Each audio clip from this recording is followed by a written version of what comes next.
Let's watch some tape. And the first thing that stands out, like, listen, 5.7 yards per carry. Okay. And this is a great job of window dressing here. And we're kind of previewing this because both teams ran and did a lot out of bunch. Started in bunch, went into bunch. When he ran bunch formation, he comes across the line of scrimmage here. And one thing that stood out early in the tape, and it's because Andy Herman and I talked about it on his show, but we could have picked up Darnell Washington. We picked up Tucker Kraft. And my head hurts so bad from saying that out loud because this guy's an absolute weapon in the run game. Off-ball guy. I mean, for years to come, he's the next Mercedes Lewis, except he's bigger.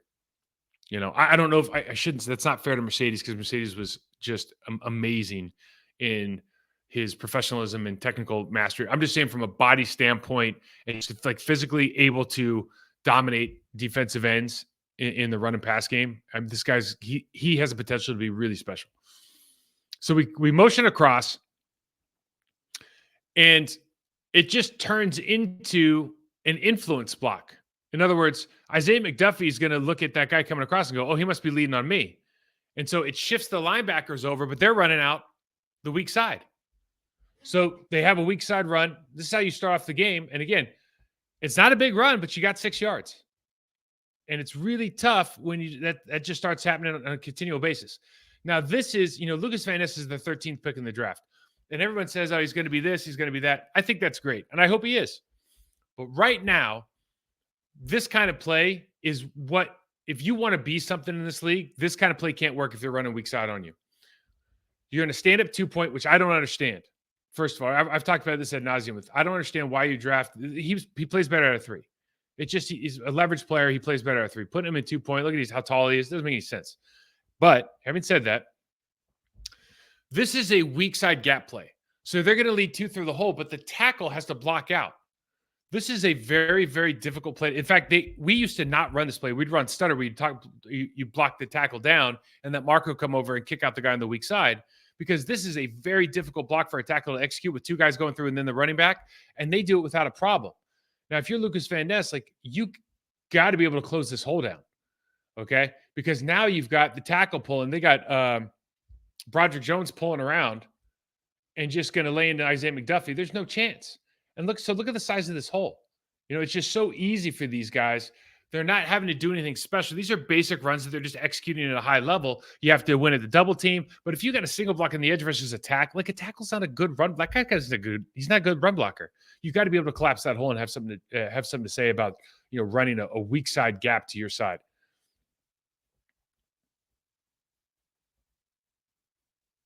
You go motion across, and we're doing a lot of movement. And so when you do movement, you're moving laterally, you tend to get beat. The only reason I bring this up is I'm not harping on it, but if they've shown on tape that they can deal with lateral movement, really, like if you watch the end zone copy of these guys, talking about Seumalo, Broderick Jones, you watch their footwork, their footwork's legit. They put themselves on tracks. They're not going to get beat with guys, slipping to one side or the other. They're going to exploit you if you do that. They show it. It's on the tape. So if you're doing it here, what they're not very good at is they're not very good on taking the guy charging you because they get beaten in the backfield. But it's frustrating. And what happened to shooting the gap? Last week, I'm over here talking about Isaiah McDuffie, how he's shooting the gap. He's even getting Devondre Campbell to shoot the gap. I mean, it was exciting, man. And now you got these 2 double teams. This is just a double look. You're running inside zone, 2-on-2, and these guys are sitting back here. I just don't know where we're going. It couldn't be easier to walk in. And it's all about, are we moving these guys, or are we attacking? We were doing such a good job for a while, especially Kenny was doing such a good job. If they were going to double team a guard and tackle, Kenny would attack the guard or attack the tackle, make it a single block.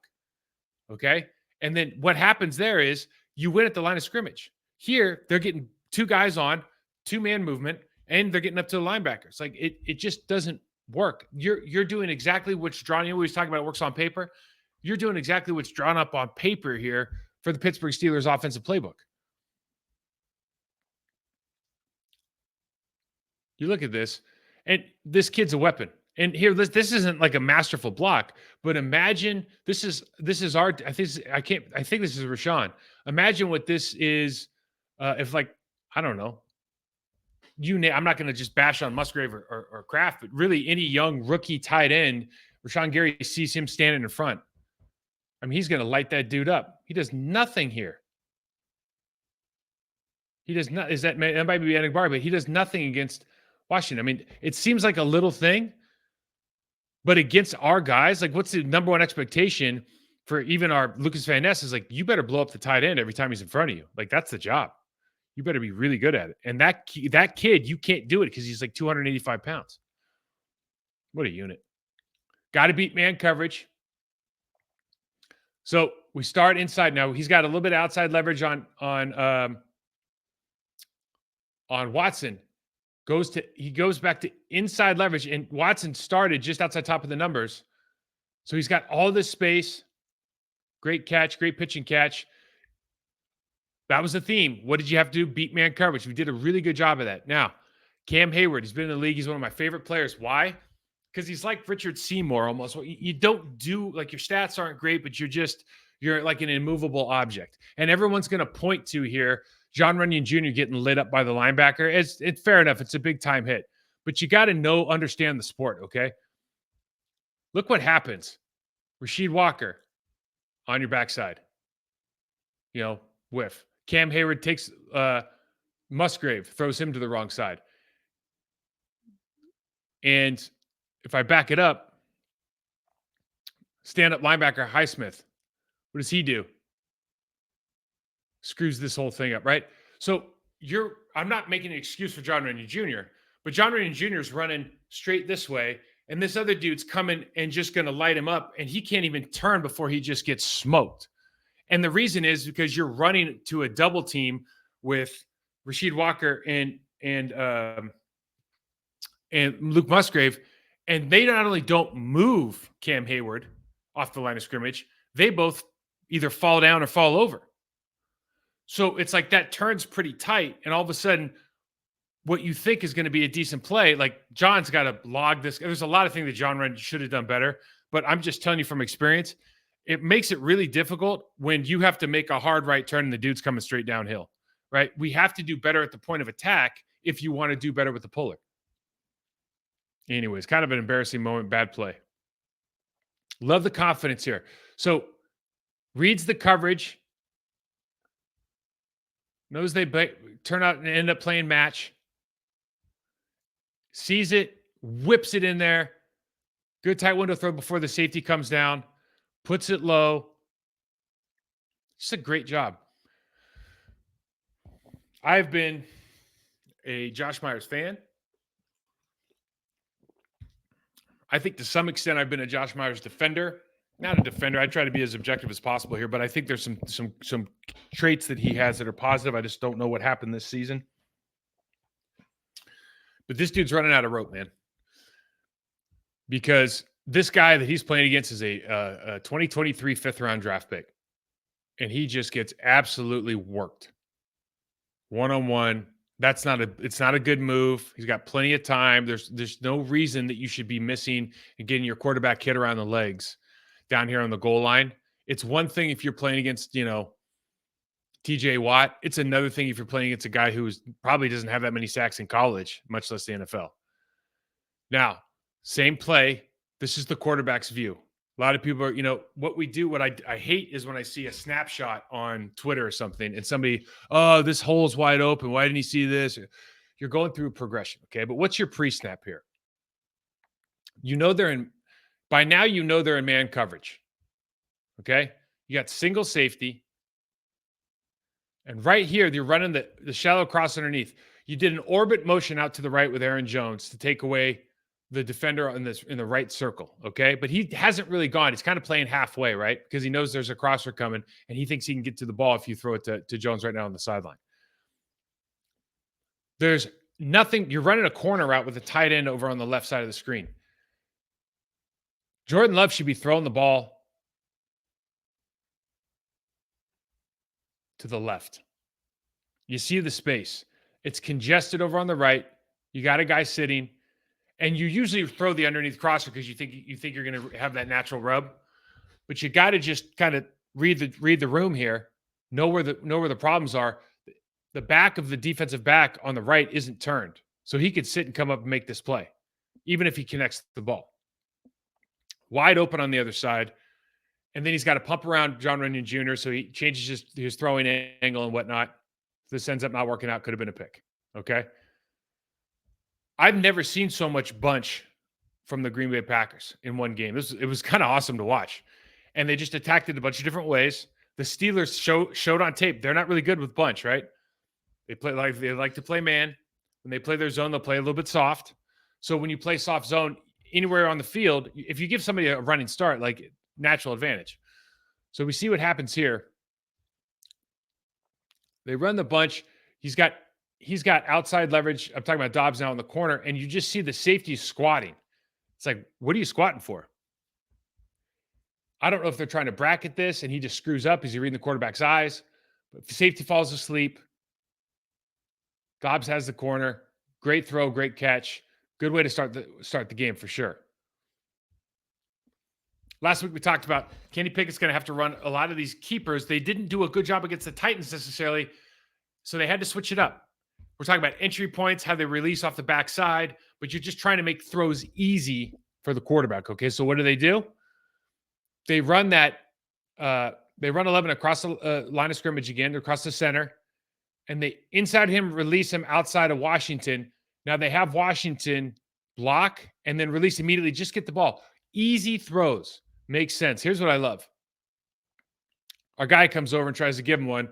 If we would have drafted this guy, I'm pretty sure these two would have been best friends, man. That's two tough guys right there. Love it. Here's the problem with slanting. I'm not pointing at Preston Smith. I'm pointing at the rest of the two defensive tackles. When you slant over and you get caught, they don't even have to block Devontae Wyatt, okay? And obviously you're running into pressure here if you're the Pittsburgh Steelers.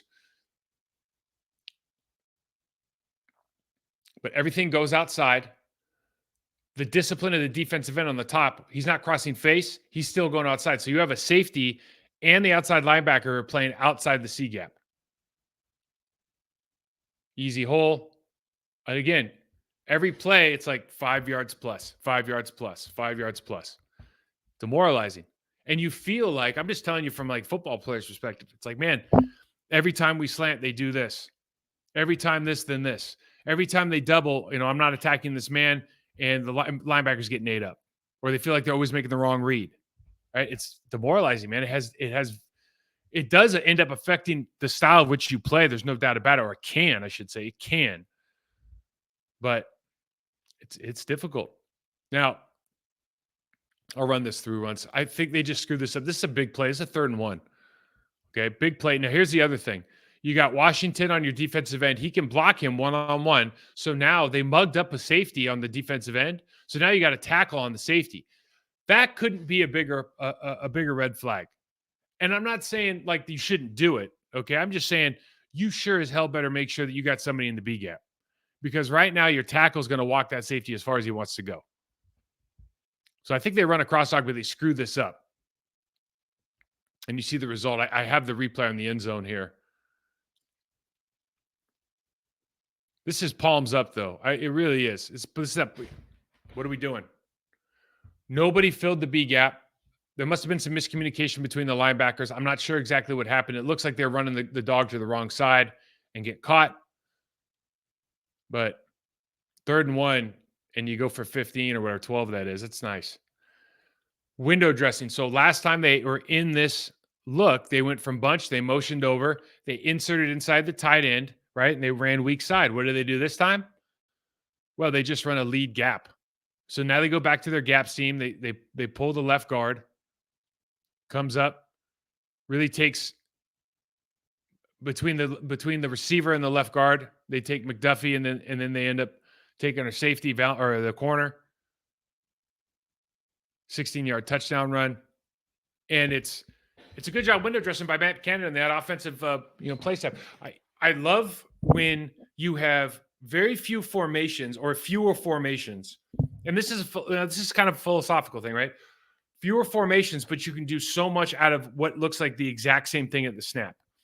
And what we do a lot is we try to have a ton of different formations and personnel groupings. And I see the value in that for sure. You see the value in all the motion, like you see the value.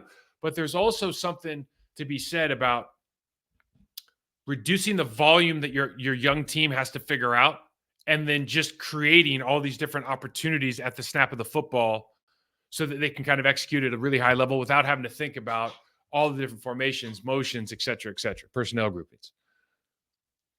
It's another Preston Smith appreciation post. By the way, we're going sequentially here, as you can imagine, during the game, because I only had the copy that I wanted to get. I can't get in for another day, or really until today. But love it.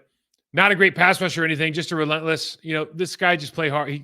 He shows up and he plays hard every single week.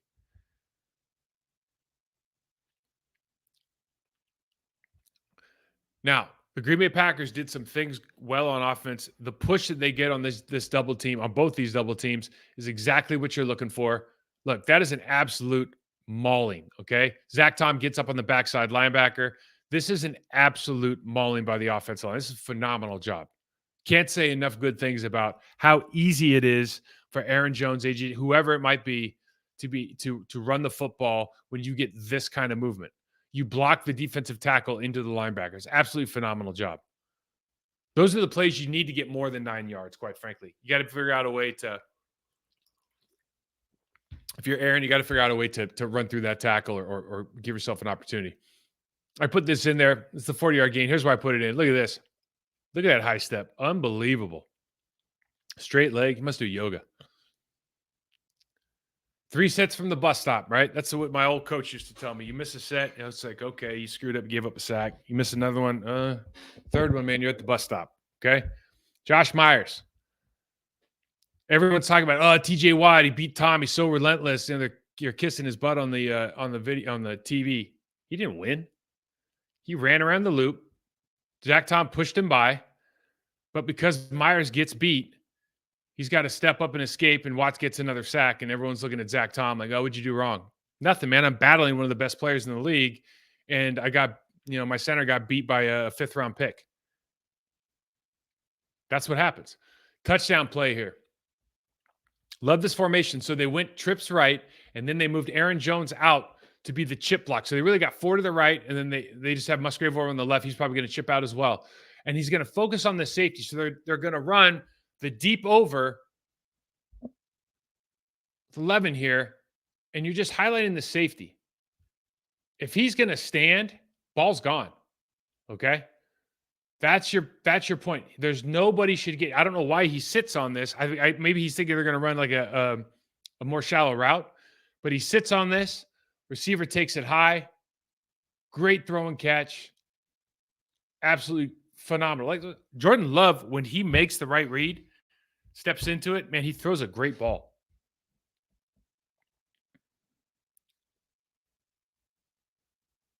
These are the ones. So this is 3rd and 4. 3rd and 4. It's right before the half. You're on the 48. And right here, he catches that ball. He turns the corner. Maybe he gets the first down. Maybe he doesn't. But it's at least, worst case scenario, it's 4th and 1, 2.5 minutes left. You're going to go for it. And instead of punting, now maybe you get some points. And it's like these passes, for whatever reason, these flat passes, the arrow routes, it's we've a low percentage throw for him comparatively.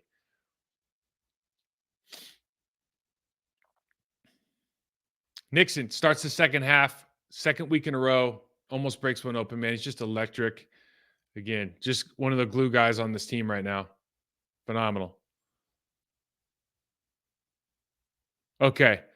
Everyone again, Watt's so relentless. And he is, man. He's everything as advertised.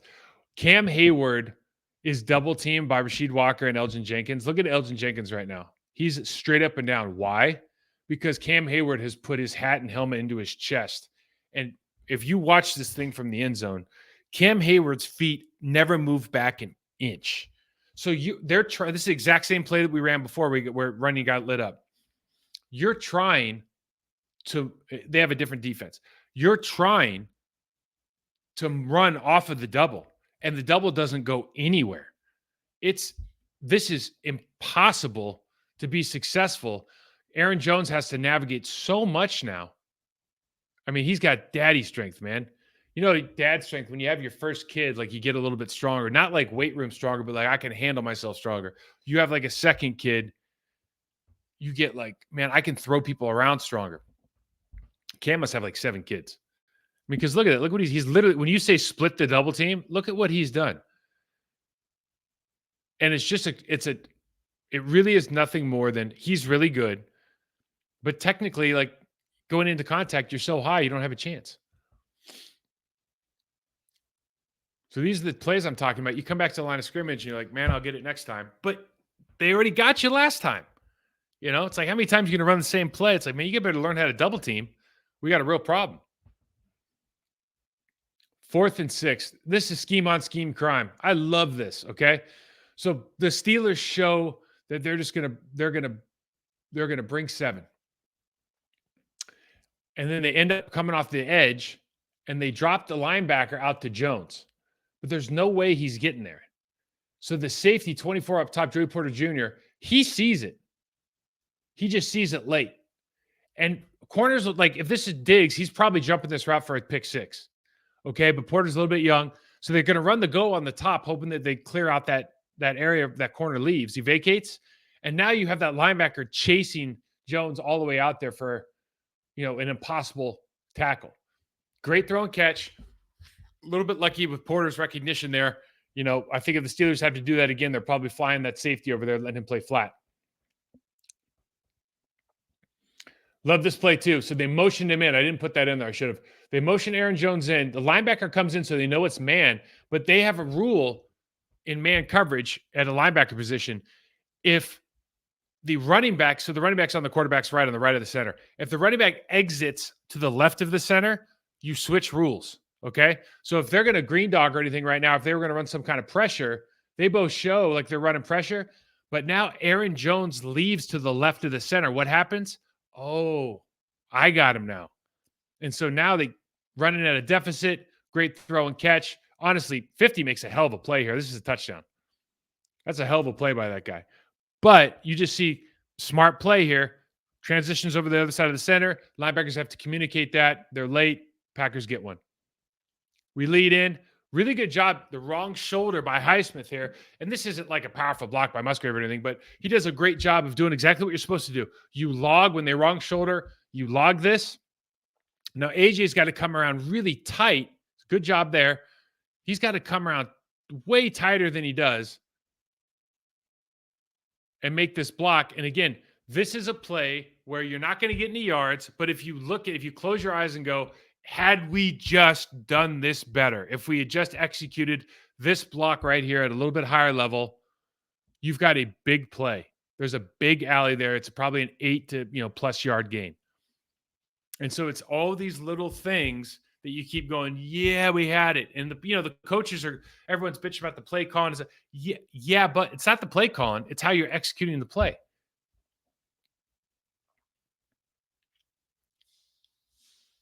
Pre-snap recognition. They go motion. What happens? They bounce out Joey Porter Jr. out to Watson. What does that mean? The safety's off the screen, right? So Dobbs has like all the time in the world to run. Now they're going to run Watson off. And so that means that pocket underneath is going to be wide open. Why? Because we know that safety's been squatting all day, but he has to respect somebody who's got a 15-yard head of steam before he comes out of there.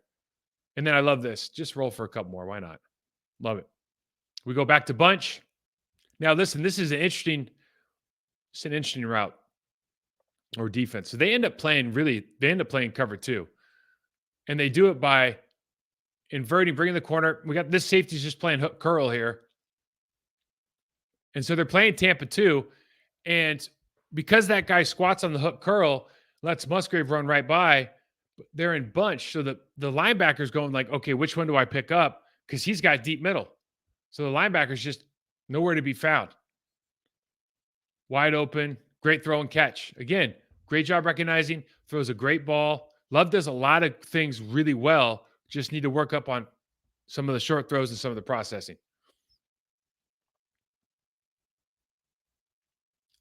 You got bunch again. Route motion. Now, this is what I was talking about earlier.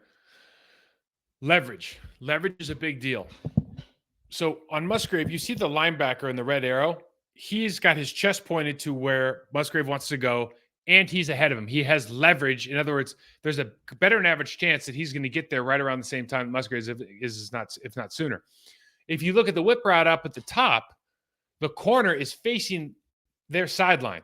So when you run this whip, the corner has to turn around too.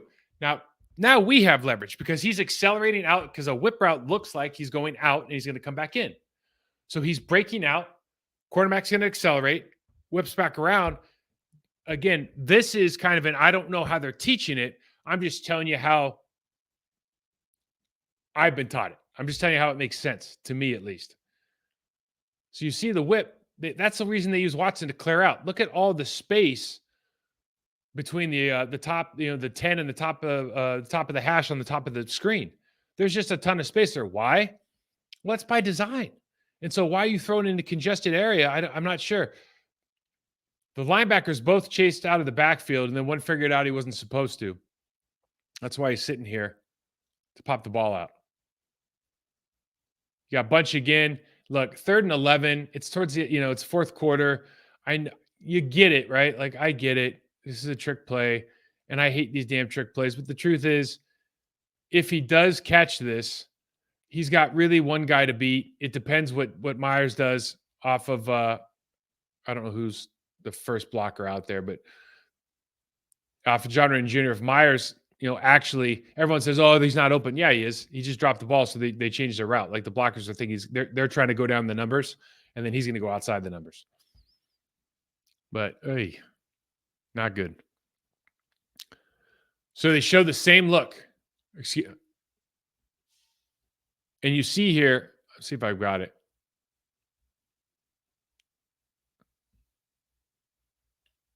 Okay, you see Preston Smith. They show this tight, we call this like a nasty split with the wide receiver. And you see Preston changes his stance. He puts his back foot up. Why? He thinks he's going to get cracked. So it's an influence block. So what do? They hand it off. He steps out. Linebacker comes down. Easy double team. They got 2 guys up on our linebacker. Huge run. Not rocket science play, but a little detail. They figure it out. This is how you attack the screen game. We had one earlier I didn't put in, breaking down in front of linemen and whatnot. You're just going, dude, don't break down in front of a lineman. They're bigger than you are. Just shoot the gap, take your shot, right? Shoot or shoot. This is how you do it. I think this is Ford. Just run right by him and take your shot. Physical play, love it. Great job. Great job. Right here. Coming across for another lead. This is the 49ers play. They toss it, but what they're really doing is trying to get you to widen. They bring the motion man over, and they want him to double inside in the B gap. They're going to try to double the defensive end outside to the safety. The Niners started using it with Trent Williams, so you can come off the ball as hard as you want. And it's a nasty play because they see the toss and influences. It gets that defensive end to widen. You widen him even more with the lead blocker, who they don't really see. And now you just have to, the left guard in the center, have to take care of that down D tackle. I think it's a 2-eye in the situation, get up to the second level, and this is out the gate. They do a great job of just burying Slayton. I don't know what happened to him here, but he just got turned around. He's facing the wrong direction on the ground now. They cut this up, and there's just, this is all gas right here. Easy 10-yard gain. Same play now, influence block look, okay? Same stance, same everything. We win on the backside, just can't quite make the tackle. Looks like we have something here. And he just breaks out again. Really because our defensive line is playing laterally.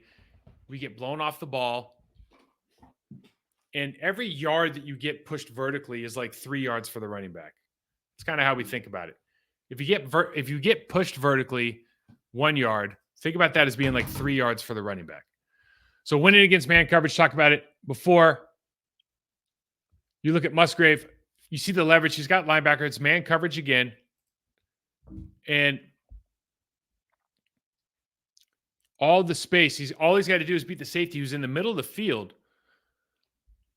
These are the kind of looks that the Steelers give. They've gotten beaten man coverage a lot. And this is part of the game plan. This is what you got to do. It's fantastic. Easy pitch and catch. Hold on to the ball. This is what I was talking about. Is he the best man for the job? You've got Dobbs, you got Reed, you got these like small space, like fast twitch guys. You got a Strider here, and you watch this route. He's on Patrick Peterson, who jumps the out. Okay, but because Watson never looks, doesn't go flat, doesn't do anything, he knows immediately like that's not an out. This is a chair route. It's a chair out in small space. You got to sell this play. Gets his hand up. You get a pick in the end zone. You lose points. It's a huge turnaround, and it's like it's a bad throw, fair enough, but there's no separation. Why? It's not a good route. Like that's not a good route, and quite frankly, it doesn't make him a look, to say that this isn't, he might not be the right guy for the job doesn't mean that he can't be our number one. It doesn't mean any of that. It means that right now, he might not be the guy to run that route. Because if you're a long strider and you're asking me to run a chair route in a 15-yard area, that doesn't make a ton of sense. Big man hunting. Here we go. Where's the big man? There he is. 50. I see you. Hey, just get a little bit. Hey, we're going to count that as a half tackle, right? Tom's got a half tackle on the season. Love it. This is frustrating. It's 3rd and 6. Okay. We go 3 to one side on the pass rush. They're going to run a TT. Wyatt doesn't come around. But here's what is the unfortunate thing. Rashawn Gary is going against the rookie Broderick Jones. Okay. Rashawn Gary should never, ever, ever, ever, ever be higher than the quarterback. He needs right now, take your right arm and club Broderick Jones into Pickett, because once you're shoulder to chest, I'm completely vulnerable. If you club me right now, if you Reggie White club me, everyone's seen that. If he clubs right now, that dude's going flying and there's nothing he can do about it. Only thing he can do is hold. But he doesn't have that move in his repertoire. He likes to run. Sometimes he runs over the top, maybe too much because they're trying to get the sack with the strip. Dude, just take the guy out.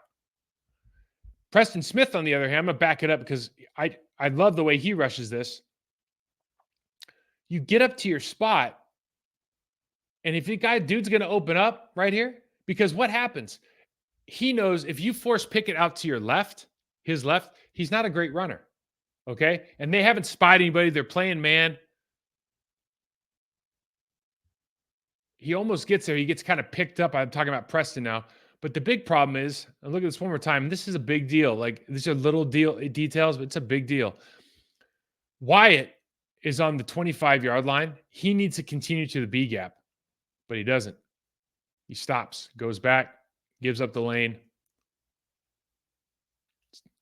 Little thing, little detail, man. Big play in the game. Why is that a big play? Because they don't score. Because there's 2:28 left in the game, and that gives them a fresh set of downs. So now you get the ball back in a situation that you don't really want. Here's a great throw. He just throws to space here. This is a good job of Love throwing to space, not throwing to a man. Big play.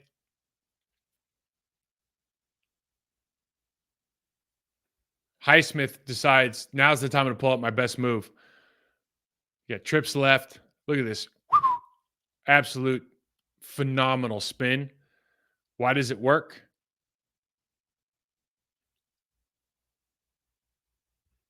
Because Rasheed Walker, instead of staying square, has turned. Once you turn, if he spins inside, your foot has to literally rotate over all the way like this to catch back up. Can't do it in time. He's too good an athlete. Let shoulder get to the chest. He's not away from his body. It's hard. It's a hard job. Left hand throw. Really good job by him getting rid of the ball. And then we end up, last play of the game, we end up getting a first down. You know, Aaron Jones didn't get the ball, blah, blah, blah, blah, blah. Matt LaFleur called him out, which I thought was a little bit interesting. But there's really no run. Like, if anybody out there is like, oh, they should have done this, he telegraphed it to Musgrave. It's like, dude, what are you going to run right here? The flying V? Look how many guys they got on the line of or the end zone. I mean, you got no chance here. That's just one of those plays, right? Now, you would like to see maybe you give it to Dillon, put 5 guys in front of him, see what happens, run a screen there. I don't know. Do something, but it's tough. That's a tough way to lose. That's one of those games you think you probably should win. What I got wrong. couple things here. We talked about the Packers wide receivers as far as matchups go. Packers wide receivers was managed coverage. Minka Fitzpatrick's not there, not playing center field, so you know you're gonna have these opportunities. I think the team should come away from this feeling really good about their ability to separate from their man coverage for the most part. I'm sure they missed opportunities for sure. They're not going to lose, but the Steelers are going to lose every time, right? But you gave yourself opportunities to be successful in the passing game for sure. Got to connect on the longer plays more often. That's a multiple level. Like that's not just the receiver. That's not just the quarterback. It's a combination of a couple different things. Number two, one of the matchups that I don't know that I got wrong about it. We just talked that it was important. The Steelers gap scheme versus the Packers front. They ran a gap in a ton of zone and lead zone. And they just, the thing that you watched last week, again, you go, why are we not shooting the gap? Like, why are we not being downhill aggressive? We're laterally, that's catching. You go lateral, you catch. I don't get that. It's not for me. But we got hammered, 205 yards on the ground, 5.7 yards per carry. And it was, I could show plays all day where it's like 5 yards, 6 yards, 4 yards, 8 yards, 12 yards. It's all you can eat for those guys. Ran all over us. And again, I don't think it is a personnel problem. I've thought that in the past. Today was not a personnel problem because if you watch the tape, if you move laterally, they'll beat you. It's on the film. They got a tight end that can block your defensive end. It's on the film. Got to be smart. Jordan Love versus Kenny Pickett. Best stats going to win. Jordan's got the numbers. Kenny gets about half the reps, a little over half the reps from a passing standpoint. Turnover margin was huge. Ran a super clean operation for most of the day. Both guys only got sacked once. You lost the turnover battle. They're relying on the run game, clean operation. So, you call it what it is. 2 turnovers is a bad deal. I know the last one at the end of the game. Let's not even count it. But turnover in the end zone kind of feels like a game changer for this one. And we showed it. I'm not going to put that all on him. Keys to victory. Did we do these things? Did we stay ahead of the sticks? Well, the Steelers are usually about 50 or 45%, 55% offensive defensive time of possession. They won the time of possession by like 30 seconds, but really they're running the ball so effectively. They're staying ahead of the sticks. They kind of did what our game plan was, and I'm sure it was their game plan as well.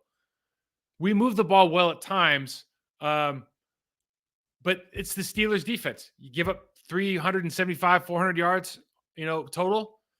You give up 20 points. Bend but don't break. So they let you move it. But we're in the red zone 5 times. You come away with 1 touchdown. You're 20% red zone efficient. That is not going to win any games. Number 2, do you win the physical battle up front? You got your gap schemes on their side, some dudes that know how to play. You got some heavy hitters on defense, at especially the first 2 levels of football. Okay? You have to establish a dominant mindset early.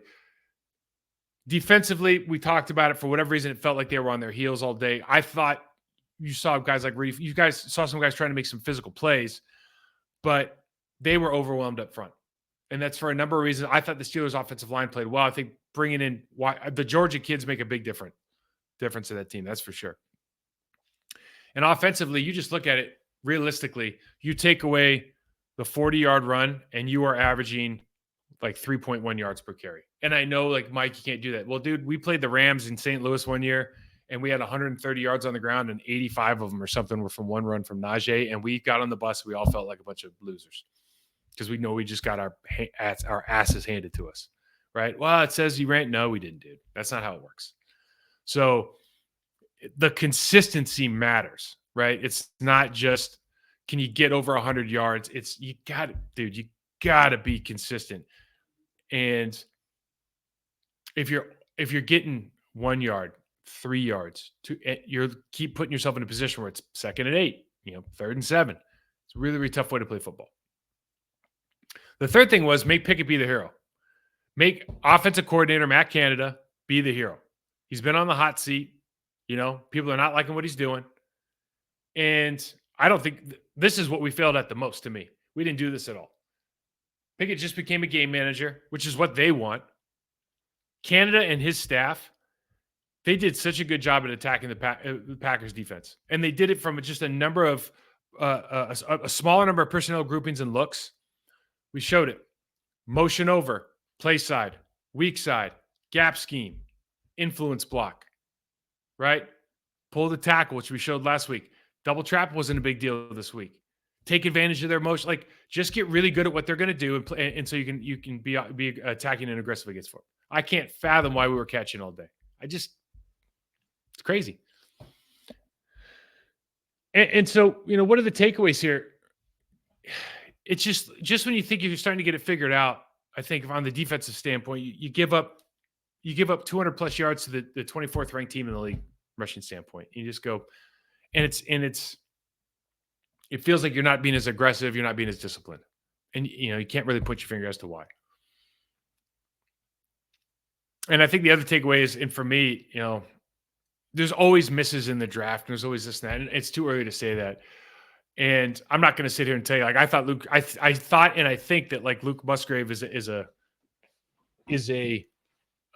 long-term really good tight end, and probably a prospect wise, just because we knew the passing game is probably better than Darnell Washington. But that's basing, if you're going to get rid of Mercedes Lewis, I don't know how we missed on this guy, man. He just makes a big difference in the way you can play football. We got a couple of listener questions. I started with, the Steelers are a lunch pail culture team, hard hat. We're going to be tough guys. Gritty. What are the Packers? And, everyone's, oh, we're soft for this and that. I don't buy that at all. It's like, here's what somebody said this, and I do agree with this at some point. I think the solutions to the problem are not pull the chin strap tighter. I think it's, let's see what we can draw up. Right. I think it's, let's not necessarily put in more work and get better at what we do. Let's draw something up that works. Right. And I think that's been vocalized by the head coach. Certainly that's what it appears to be on the field.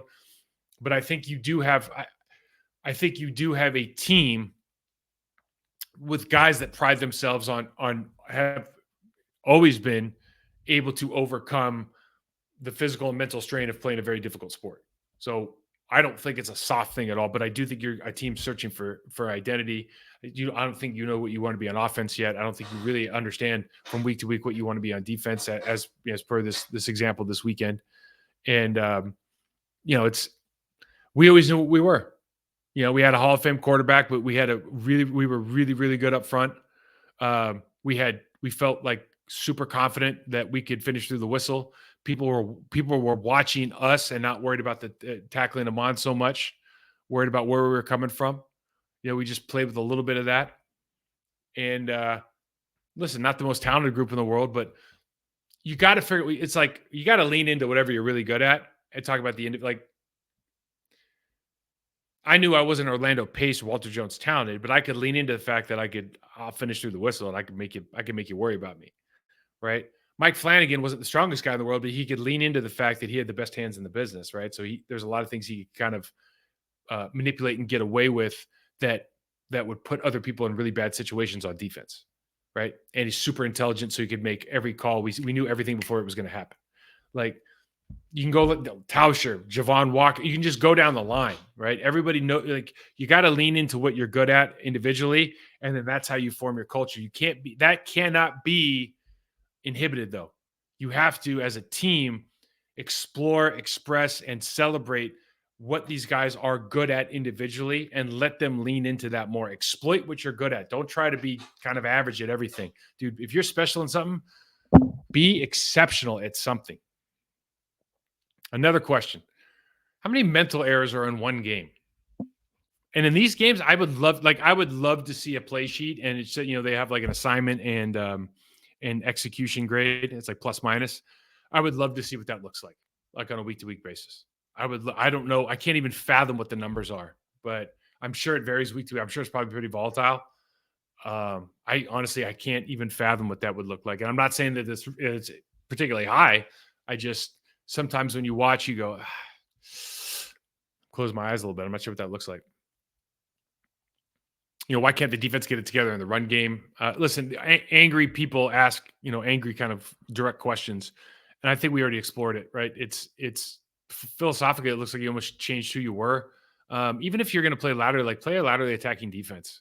Especially you're in nickel a lot this game, and you get two down, defensive tackles in the game. You can play downhill a little bit more. Like give him the opportunity to be successful. Like Kenny Clark can push people off the line of scrimmage, and he's not.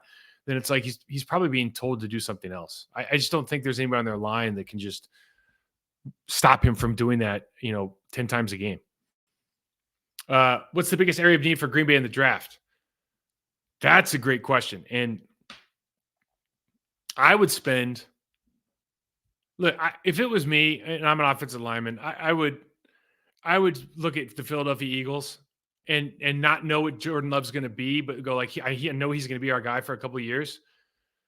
And I think he's showing that he's talented enough to. You got to maybe need somebody else to work with him. I don't know, but I think you got something there, and you got young receiver. I would be spending draft picks and capital on linemen like you would not believe. I would just go buy the best offensive and defensive lines I could. And I think they're on their way. I think they, you go get up like the San Francisco 49ers. Look at their defensive line. I mean, they just picked up Chase Young. I mean, are you kidding me? Javon Hargraves in the offseason. Are you kidding? And they just keep Randy Gregory. You can't get enough good guys. And I don't know why we don't do that. And I think part of it is like they don't have the culture to do that yet. Maybe with this team, like that's a team that's an established defensive line badass group that has a culture. No matter who you bring in, they're gonna wreck. Same thing with the Eagles. They felt very confident bringing in their first round draft pick this year because their first round draft pick last year, right? So they feel they have that culture. I don't know if we have that or not, but God, you hope they get it soon because that's where you invest your money. And then this is a short answer for me: 3 and 6 is time to start trying out players. No, these are professionals that have something to play for. These are coaches that are fighting for their jobs. This is not a throwaway season because you are evaluating everybody who's on your roster. If you think they should be trying out, to me, is giving up, right? These coaches need to prove that they can win with the people who are on the field, or at least put them in a position to win. If they can't execute, that's the tryout, right? But we're not doing both of those things equally. So that's what I got. Listen, we'll be back this Thursday, previewing the Packers' next matchup. Who's just slipped my mind? Oh, playing the Chargers. Just scored 38 and lost to the Lions. That'll be a good game. Anyhow, guys, check me out on Michael68 on Twitter, Process to Perform on Instagram. As always, please subscribe and review on the show if you're enjoying it. Click the like button, all that stuff. And we will